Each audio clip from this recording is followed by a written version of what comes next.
I made it. Hey, very welcome back to Ireland AM. This morning we're serving up Italian dishes that are prepared in very quick time. And Giuseppe's back with us. Good morning, Giuseppe. Ciao. So we're having ciao bella. So we're having Bello. Oh, bello. Bella. Oh yeah, you're not a bella, you're a bello. Very good. I can be anything you want me to be. I know that. So we're doing stuffed aubergines. That's right. It's called polpette di melenzane. Okay, and you cut them lengthwise. Then you basically do the carving like this, because what we're going to do is we are not going to fry them. So we are going to carve them this way, and then we are going to separate the pulp from the peel, okay, like this. And we are going to put them in boiling water, okay. Now the original recipe is with meat, also because I know that you are a meat eater, but I did make one with vegetables. Now, is it not easier to try and get that out with Well, that's a great thing to say. So, you see, I am a teacher of a cookery school. Okay, so well then I'll let you continue then. So okay. I love when the students do things. No, but I'm just sort of wondering, is it not easier to take it out? And that's how you call your role as a student.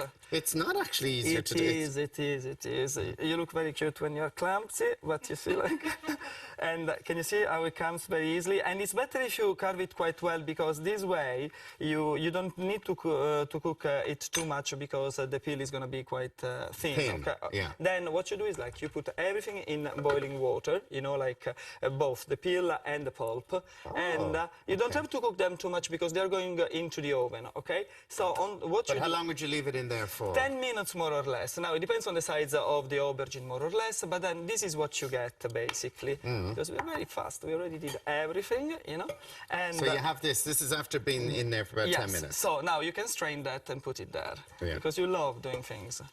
How will I strain it? No, you just... With my hands. I love that, I really do. So, you see? Yeah. And you want me to show again? Should you be doing this with your hands like this? Yes, you cook with your hands, okay? And then... Should you not be wearing gloves? No, I washed my hands, and you lose the feeling of what you're doing otherwise, okay? So what you put there on top of that is a little bit of breadcrumbs. Once again, you just put the bread in some water, you soak it in water, and then you mix it with that. Then you have, can you put the leaves of the basilico? Say basilico? Basilico. Very good, very now, good. is this like a traditional, I mean, as in do you know the way in Ireland you'd have a dish that's not expensive? So this would be a cheap dish. Oh, no, is that why it's popular? I wouldn't say it's that cheap, because in Italy, every time you have dishes with meat, they're not they're not considered that cheap, you know what I mean, kind of thing. But it is definitely part of the tradition of my region, in fact. It's Calabria. In Calabria? Yes, where I come from, and then even more, and then you put a little bit of garlic in it, okay? Also because you like garlic, and then we put some cheese. The two cheeses are Parmigiano and... So it's very filling then. Yeah, it is. And you see, the nice thing, because every time we teach at the school, we like to give ideas rather than just single recipes. How's the school going for you? It's going great, because now we are in Pinocchio in Temple Bar. Can I do that with my hands? Yeah, okay. Come on, it's a sexy moment as well. All right. Well, Italians like to think that the cooking is sexy. And fill it with your hands and all the rest. So basically, we are in Temple Bar now with Pinocchio restaurant. So most of our classes and corporate events are there. So it's actually much easier for me, because we also have the school in Dublin 12. But it's not just a school there. You can actually go and have dinner. And you are going to come, aren't you? Definitely. Yes, and because the food is very nice. And it's this sort of food, it's Italian food from the tradition, with a twist. Now, as I was saying, you can then make it your own by putting quinoa or rice in it and so on. And you see what I did? Actually, can you put a little bit of salt and pepper there for me? Just salt and pepper. Yes. In there? Yes. Okay. And also the other one. Okay, salt. And the pepper. Because basically you can put anything you want, and once you do the filling, what you do is you take kind of a fistful of it, you put it there, and the nice thing to do is if you actually press the two things against your hand. Giuseppe, it looks all very messy. It doesn't. It looks perfect, actually. And apart from that, being a messer is a nice thing, don't you think? You're massaging it in there. Yes. Kind of promoting myself in many different ways, at many different levels. If the cookie school doesn't work out, your messer is on the way. There you go. Back to my previous one.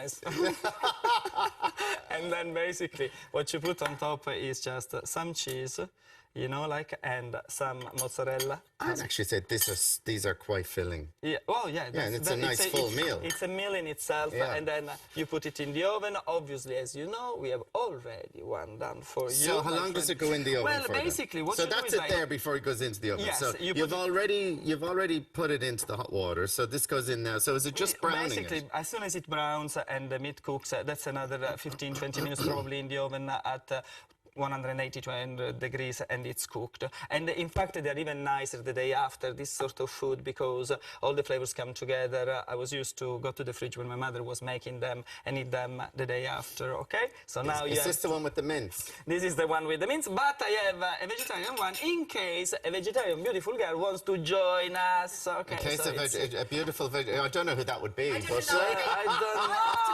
I don't know. Mark, do you want some of the mince one? Grazie mille. Prego.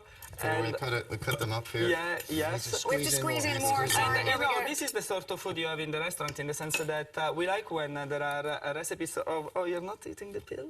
I am. Very Give me a good. minute. What do you think? Don't What do worry, you I'll think? eat it. Can you taste the basil? Oh my God, Giuseppe. Thank you, thank Giuseppe, you. that's delicious. Thank you very much. Really yeah, delicious. So thank you. So come to Pinocchio and eat it What with meat us. did you use? Well, it's mince. This is beef, but you can do it with lamb. You can do, and as I was saying, you know, like now that there are many You can ingredients, do your own like thing. yes, do your own thing, your own cheese. Like in this case, it was sort of dry mozzarella, but you can actually put a nice cheddar if you like. So you will have it kind of melting in the Now, center. is that would you have that as a main course or is that a starter? It's up to you. Like That's amazing, Mama isn't it? was actually doing it for us during the summer. You know, all the kids, we were on the floor watching the Italian. She was kind of dishing them away. But you can actually do it as a starter if you like, with a little bit of balsamic and a bed of rocket, or as a main course. Giuseppe. Yum, yum, yum. So you must come to Pinocchio. Yeah. We are. Lovely to see you again. Thank you very Nice much. of you. very much. In Thank Temple you. Bar, in case you didn't hear. Mom, I love you. Now, still to come. We meet the stars of Despicable Me 3, and our AM Health Kick series continues, and we have all three of them here. You're not getting any more of this. No.